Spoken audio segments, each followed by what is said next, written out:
Gue selalu bilang dari 2 tahun sampai 3 tahun lalu, ya. Kelas menengah itu akan hilang. Kalian boleh nggak suka, ya, kalian boleh nggak setuju juga dengan opini gue, tapi selama mungkin 2 sampai 3 tahun belakangan, semua yang gue omongin kalian bisa track ya, jadi kenyataan atau enggak.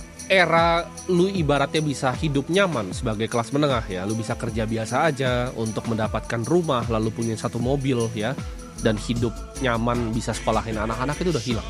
Makanya kalian mungkin ngerasa ketika kalian dapat saran ya dari orang tua kalian, ya dari orang-orang yang lebih tua, ya generasi-generasi sebelumnya, itu banyak yang udah nggak relate. Kenapa? Karena ketika mereka dulu jadi PNS, mereka itu bisa beli rumah, ya.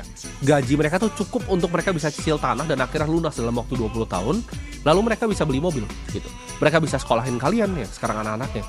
Jadi ketika mereka kasih saran ke kalian, ya, itu banyak yang udah nggak relate. Kenapa? Karena gajinya nggak pernah naik, sedangkan harga kita lihat properti aja naiknya udah berkali-kali lipat.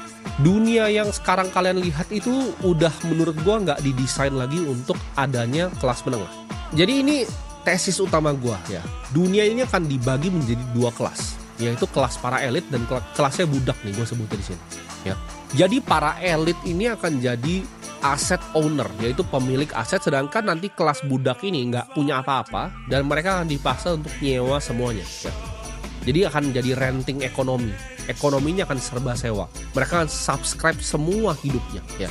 Mungkin sekarang yang lu subscribe itu baru Netflix ya. Tapi nanti rumah lu nggak akan bisa lu beli, lu akan ngontrak ya, lu akan subscribe rumah lu nggak akan bisa beli mobil, lu akan subscribe nanti ride hailing services ya, nanti Gojek dan Grab ke depannya lu akan subscribe gitu. Bahkan untuk jadi drivernya aja kemungkinan untuk bisa jadi driver lu harus subscribe lagi, lu harus bayar lagi harian atau bayar bulanan. Karena ini tren yang udah terjadi ya, kalau kita lihat di misalnya ride hailing di Cina yang sangat kompetitif, akhirnya mereka punya driver, itu mereka harus subscribe untuk premium lagi. Kenapa? Karena kompetisi banyak sekali yang mau jadi driver.